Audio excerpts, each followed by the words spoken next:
everybody, it's Corinne from the MSPCA Boston Adoption Center. I'm here at my house during the stay-at-home quarantine and thought it would be a good opportunity to show you a little bit about rat care. So I have my own 3 rats that we're going to use as guinea pigs, if you will. And what I'm going to do is bounce back and forth a little bit between caring for small animals at the shelter and what you should think about if you're doing a smally room, helping us with morning cleaning. And then also just talking about general rat care and what we should be thinking about telling adopters and information when people take their own rats home. So these are my rats. We'll meet them in a second. And I think the first thing that I want to think about when I'm talking to adopters or people who are maybe interested in getting a rat or really any small animal is what kind of habitat they have for them. And so I think it's really important to try to get the biggest cage that you can fit within your budget and the space that you have allotted in your home. And that doesn't necessarily mean you have to spend a lot of money, and certainly we want enough space for the animals to have a good quality of life. But beyond that, I actually also think that ease of cleaning is really, really important. Small animals rely upon us to keep their environment clean and sanitized and safe for them on a regular basis. And I just know that if a cage is hard to clean or annoying to clean or difficult to get into, it's just a thing that people are going to get annoyed with and not want to do in the long term. That's my cats fighting in the background, if you could hear that. So one really great option and kind of like the best gold standard option is this. It's made by a company called Midwest, and you might hear us call them Critter Nations or Ferret Nations. They make basically the same exact cage for ferrets. The important difference is that the space between the bars is a little bit bigger for ferrets. So we wouldn't want to put rats in a Critter Nation that's meant for ferrets because rats can actually, in theory, get through a space about the size of your thumb. So the Critter Nation is the appropriate size for rats. Because the space between the bars here is pretty narrow. And the thing that I really, really like about the Critter Nations is just the ease of cleaning and getting into them, because they have just these 2 big giant doors that open all the way up and make it really easy to get inside. I see sometimes small animal cages that have just, watch out, a really small opening, like this big, to get all your things in and out, and that's just annoying and not going to make for good cleaning practices in the future. Oh, I see a fat belly over there. So that's one thing to think about. Now, certainly at the shelter, we're sometimes just limited by the cages that we have available, and so we're going to use the best thing that we have on hand at the time. But for people going home, I'd really think about space for the rats or whatever small animal we're talking about, and how easy and least annoying is it going to be for you to clean. So what we're going to do is clean the cage, and I'll tell you what I'm doing and what I'm thinking about, and then probably just pepper in some information about rats in general as well. So the first thing I'm going to do when I start cleaning my rat cages, I'm going to give them a little bit of enrichment. So it's something to signal to them that, like, hey, good things, fun things happen even when I'm all in their space and moving their things around. And or maybe that was 1. Did I just say 2? I don't know. And then also it keeps them out of my way a little bit. So I have a couple of toilet paper rolls, and I have smeared on the insides of these a little bit of cream cheese and sunflower butter. Anything like that would work for rats. They'd love it. And I've just pinched the ends up a little bit to make it just a little bit more challenging for them to get into. So first thing I'm going to do is give these guys those. Hey, ladies. Come on, where are you? My best practice is I clean this whole cage out about every other day. So I just cleaned this the day before yesterday, and you can see that they make a complete disaster out of it, but they enjoy it. There you go. This is Rue. Okay, Rue, go ahead. Can you take that? And you need a little help figuring out what's inside?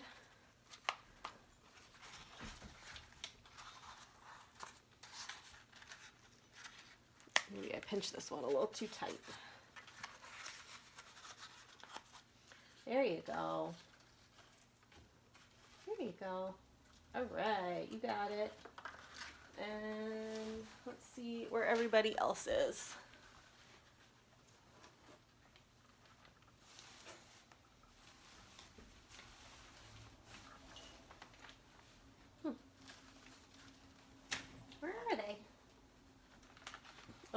see somebody peeking out over here.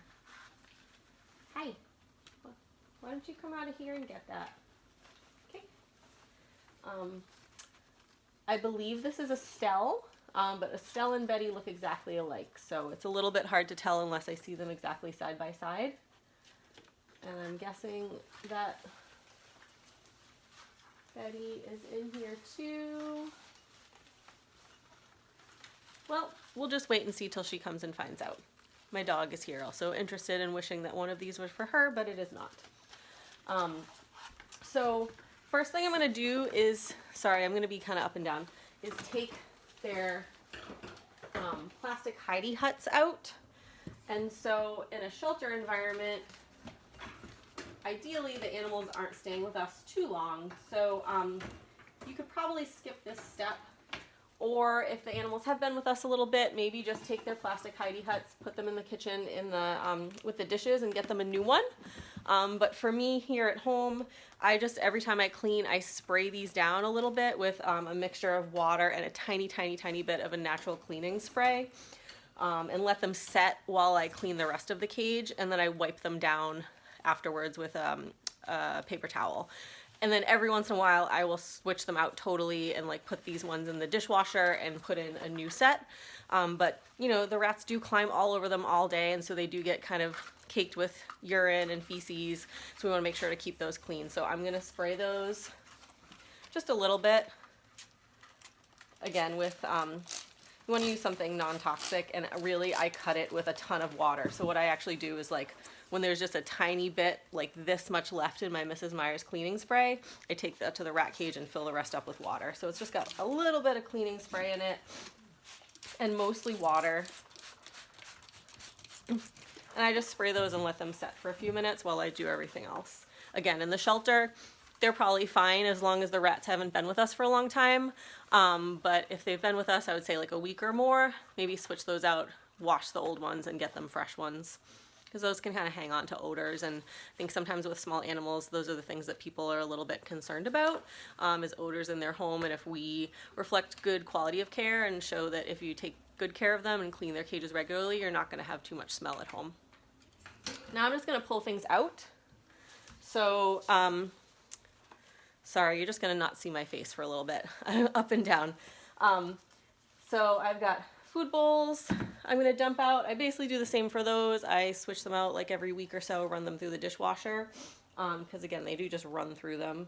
And I should note that this Critter Nation that I have, I bought an extra shelf for it. So the Critter Nation comes with like the bottom one shelf, and then you can go on their website and buy an extra shelf, which I think really expands their space a lot and is pretty inexpensive to add a lot to their environment.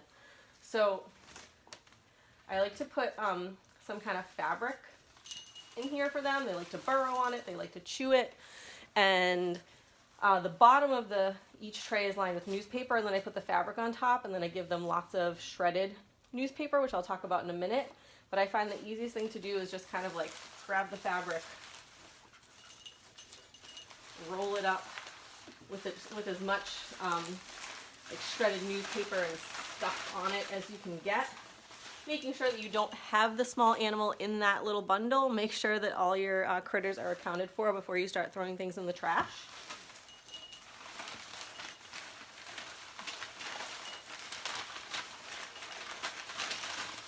And I'm just gonna pull this out. I have a trash over here that you can't see. I'm gonna dump it in the trash and just kind of shake out my fabric. So it's just the newspaper and any rat debris is getting in the trash. Things that are really good for this kind of fabric layer are like baby birth cloths, baby little blankety things, and pillowcases as well. So I usually just go to my local thrift store and buy up a bundle of whatever they kind of have for pillowcases and baby things. It's really cheap. Obviously they're going to get used to the point where I just throw them out eventually, so I don't need to spend a lot of money on those things. So now what I have left is just the layer of newspaper that I put on the bottom. And I'm going to kind of do the same thing with that. I'm going to just roll it up and throw it out. And then I'm going to take a paper towel. I would guess, you know, at work you'd probably have at the shelter, I'd probably have a gloved hand, so it'd be fine to do that with a gloved hand. And I'm just going to like wipe the shelf down to get any little bits that went past the newspaper and throw that out. Once every couple of weeks, I take these trays out and do basically the same thing I'm doing with the Heidi Huts. I'll take them out, spray them down with hot water and some cleaning spray, let them set for a little bit, and then wipe them, rinse them, and put them back. Again, usually in the shelter we're not having animals there long enough that that's really necessary, but at home it's a good idea because over time, basically urine and stuff does permeate the newspaper layer, and so you want to make sure to clean those on a regular basis as well. So I'm going to reset this shelf. Hi, love bugs. How are you? What you doing? You going to be famous? I'm going to reset this shelf. And, you know, so newspaper tends to be the base layer that I use. Watch your little footsie right there, please. Thank you. And pro tip, which has been huge for me, if anyone lives in the Boston area, I don't know if they have these at other places, there's this like little like local community newspaper that is for free at your grocery store, and it is the perfect fit for these shelves. So I'm the crazy lady, when I walk out of the grocery store, I grab a stack about this high of these every time. And if someone wants to ask me about it, I'll say it's for my rats, and they'll think I'm even crazier. So they'll probably just walk away. So I use a whole issue of it, and I just open it up the long way. But obviously any newspaper that fits is fine. This has just been super huge for me to have an always accessible stash of them that fits really nicely. So that fits right there. I'm going to take my pillowcase, kind of open that up a little bit, and then cover this up. And like, you don't have to do the pillowcase, but my rats really enjoy getting inside of it and burrowing in it and using it as an extra cozy layer. So on this particular shelf, I do the fabric because they really enjoy it. And then I'm going to clean off my Heidi Hut, give it a little wipe down.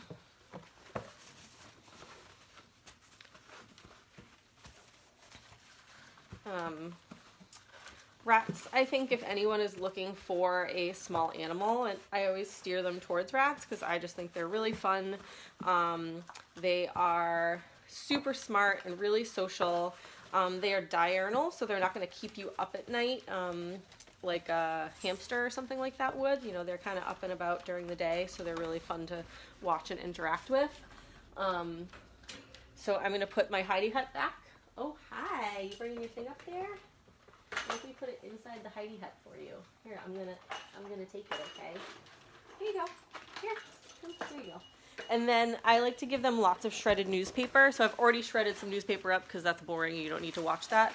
So inside their Heidi Hut, rats really like to nest and build little spaces for themselves. So it's important that we give them material that's appropriate to do that with. So I'm going to give them a good amount of newspaper in there. You'll see I have some hanging toys that are fun for them to interact with, and they also like to chew on wooden things, so that's something that's appropriate for them to chew on. And then I'm going to just do the same thing to this shelf. One difference between this shelf is that I have this little wooden hut. This is something that, you know, will go through the dishwasher every once in a while, but eventually it's just going to have used up its useful life, and I'll probably give it a toss. Someone's got their head stuck in here. Can you see that? Hi. What are you doing? You got your own head out. Good job. And then I have a water bowl here for them. I like to offer both a bowl and a bottle, just so that they can have whatever their preference is. So I have my water bowl here. And I always change the water and the food every time I clean the cage, which is about every other day, even if there's stuff in it, just to make sure everything's fresh for them. So you'll see they also have these hanging hammocks, which is something they really love. So there's lots of places you can get those. We sell a really basic one at the adoption center. These I buy on Etsy from someone who specifically makes all these little smally accoutrements. Okay, come on. So I take that off. You'll see this one has pizza on it. Ooh. And I'm gonna pull any newspaper and stuff that's in there out, toss it, and then put it in my laundry pile. And then do the same thing. I'm gonna, hi, would you like to, could you do this up here, please? I'm gonna pull the newspaper up, wipe the shelf, put new newspaper down, put a new hammock in, and put their little wooden bridge back. So rats with good care and who end up being pretty healthy could live up to 3 years. 3 years is pretty much the high end of the life expectancy of a rat.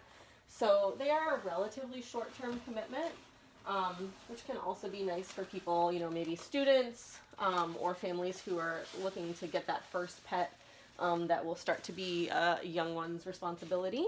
Hi, guys.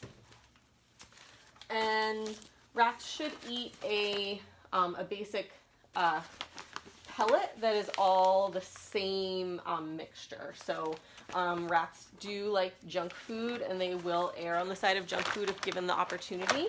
So those mixtures that have different like seeds and pellets and things in it, that's fine as like a treat. But if you give them something like that, they're going to pick out the really fatty, junky things that they like and leave the health food behind. So it's important to give them like a well-balanced pellet like this, so they kind of have to eat all the good things at once.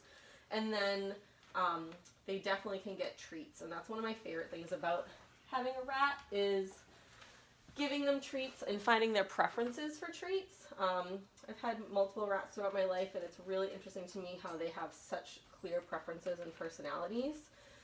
Things that rats shouldn't have are kind of like dogs. Chocolate, caffeine, onions, garlic. One thing you wouldn't expect is they shouldn't have citrus fruit. But really, for the most part, otherwise, fruits and vegetables. They are omnivores, so they can eat meat-based products if you would like. Again, everything in moderation, and I think it's important to keep in mind how tiny they really are. So what even looks like a small portion size to you or I is still a really, really, really big portion for a rat. So giving them really tiny portions is pretty important. So I'm at the bottom shelf now. I've got 2 more food bowls. So I have 3 rats. I like to give them 3 food bowls just so that there's no opportunity for anyone to feel bullied or left out. And I'm going to do the same thing to the bottom shelf. Rats are also the great recyclers, so all kinds of stuff you find around your house are going to be really useful for your rats. So this just happens to be like a mailing tube that I found that's so perfect, and they love to run around in this. So I'm going to hang on to this. Eventually it'll get dirty enough that I'm not going to use it again, but it's still got plenty of life left in it. Hello. And really any boxes you want to save so that they can use them as little hidey huts. Even small boxes, like the kind of box that say like a bottle of Tylenol or something might come in, I use for enrichment. So I'll use them sort of just like how I'm using the toilet paper rolls right now. I'll put some kind of really tasty treat in the bottom, maybe a piece of cheese. What else do they really like? They like anything really. But a piece of cheese in the bottom, and then I'll fill it up with tiny shreds of newspaper or a little bit of hay or something like that, and then mostly close the top, and then they have to figure out how to get inside, which is really fun and enriching for them because they do have really big and busy brains, and they like to have something to do. My rats in particular don't really use a wheel. They just have never been interested in it. But rats could use a wheel if they wanted to. I've had rats that use wheels in the past. And it's just really important that it's a solid plastic wheel that doesn't have like metal, something like this, like ribs or anything on it, because their little feet and or their little tails could actually get stuck in it and they could get really seriously injured. So we do sell wheels at the adoption center that are appropriate for rats, that are just those solid plastic, and they're more like a tilt-a-wheel than like the classic up and down Ferris wheel kind of style. So that might be something that people might be interested in. Again, I've had rats that use them. These gals just have never really seemed interested, so it doesn't make sense to take up space in their cage with a big wheel that they won't use. What else about rats? They like to be handled and loved. They are really good at snuggling on your shoulder or riding around on your shoulder. So I'm going to put this last piece down here, and then I put an extra piece of newspaper where the water bottle little, you can't really see it, oh yeah, spigot is, just because it does tend to like drip a little bit. So I want to have a little extra something to soak up that drippage so that the rest of their cage doesn't get wet. Hi, love bug. Come here. Do you want to come say hi? Hello. My girls really like to put their front paws up on you and then have you like tickle their belly. Hi. Do you want to come say hi? So this is Estelle. She is the mom of these two girls. They came into our adoption center a little over a year ago. A family had gotten a couple rats, I believe probably from a pet store. And there was a boy rat and a girl rat in the group, and guess what? A boy rat and a girl rat make a heck of a lot of rats really fast.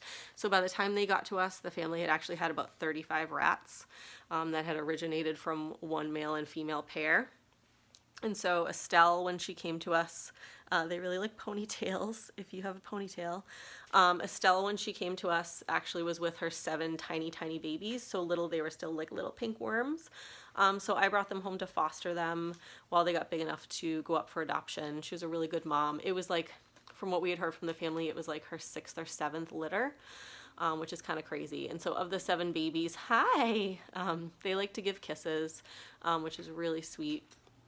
Of the 7 babies, 5 of them ended up being boys and 2 of them ended up being girls. So the 5 boys got adopted. They actually got adopted in a pair and a trio and have really wonderful homes. And then I kept Estelle and her 2 babies, or her 2 baby girls. And so she's a really sweet lady. She's probably about 2 now, I would think, and the girls are a little bit over a year.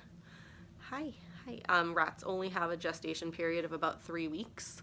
And they can get pregnant really shortly after they've given birth, and the boys can actually impregnate a female around 4 to 5 weeks. So that just kind of shows you how one accidental male and female pair can really start exploding in population.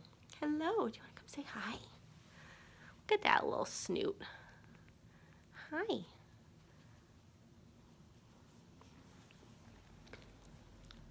She's very snuggly. I wish this was like a live video so we could do questions and answers while I held Estelle. You might, sometimes people, I know the tail is a thing that kind of freaks people out. Get over it. It's adorable. They need it for balance. It really helps them. And then also the white rats have red eyes, and that also freaks people out sometimes. It's just a lack of pigmentation in their eyes, so what you're really seeing is just the blood vessels. It's no big deal, but one thing I will say is that rats in general don't have great eyesight, and especially the red-eyed ones have even less eyesight, so just approaching them with a little bit of caution, making sure they know that you're there before you touch them so you don't startle them. And lots of times you'll see, especially with the red-eyed whites, they'll look like they're like dizzy almost. You'll see them going like this. And what that is just them, they kind of see in shadows, and so they're moving their head back and forth a little bit just to get the gist of what they're looking at.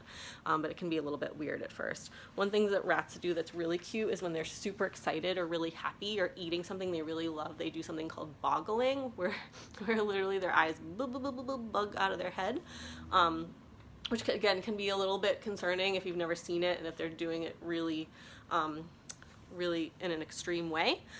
And then rats also do something called brusking, which is kind of like the rat version of purring, where they kind of grind their teeth and make this sort of, I don't even know how to, like I don't know, brusking is the best word for it, noise. But interpretation of it all depends on context. So they can do it when they're really relaxed and feeling really comfortable and happy. So if your rat is snuggled up in your neck and laying down with their eyes softly closed and they're brusking, that means they're really happy and content. But they can also brusque when they're nervous or upset or stressed out. So if you are trying to grab them out of their cage and they keep running away from you, or, you know, the cat's right outside the cage or something like that, and they're brusking, that means that they are nervous or scared. I see little Miss Rue in the back there. Oh, someone's getting in my ponytail. You're in my hair now, my love. She kind of went through. Oh my goodness. What are we doing? All right. You gotta go. The only way out is through. There you go. All right, so I'm gonna put her away. Okay, here we go. Some other things I have in the cage, I don't know if you can see here, I have like a, it's meant for a bird, like a wooden perch, and I have that. Rats do like to kind of tight walk on things, so we do things like that. I have another big box here that's full of pre-shredded paper, so I'm gonna put that in the cage. They really like these soda boxes. Good thing my husband really likes soda. I'm going to add another hammock here. They do tend to, like, even though the hammock has an inside like this that it's made for, they want an inside, so they're going to tear holes and eat their way through and kind of redecorate for whatever makes them comfortable. So it's not an expensive undertaking having a rat, but if you do want to keep their cage well outfitted with things that they like, you do need to know that, like, there's a kind of short shelf life on these hammock type things because they will just chew through them to the point where eventually they're not going to be very useful anymore.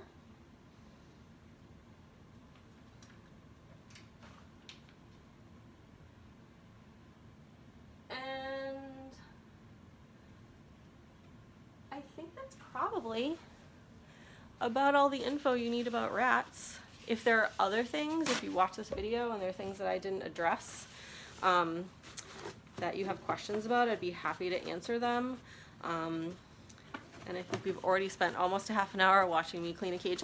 Normally this takes me maybe 12 or 15 minutes. You know, I'm not chatting through the whole thing, so normally it's a pretty quick process. And again, that goes back to, I think, getting a really easy to clean cage. I will also, once a week, I pull the cage out and then sweep and clean behind it, because unfortunately little rat poos get flinged back there, flung, I guess would be the appropriate word. Bits of newspaper and things end up back there, so I just want to make sure to clean that up about once a week. In that purple thing, I'm going to put this little Snuggie pack that I have for them, so it's just one more place for them to get cozy. And then I'm going to put their little stairs back and refill their food.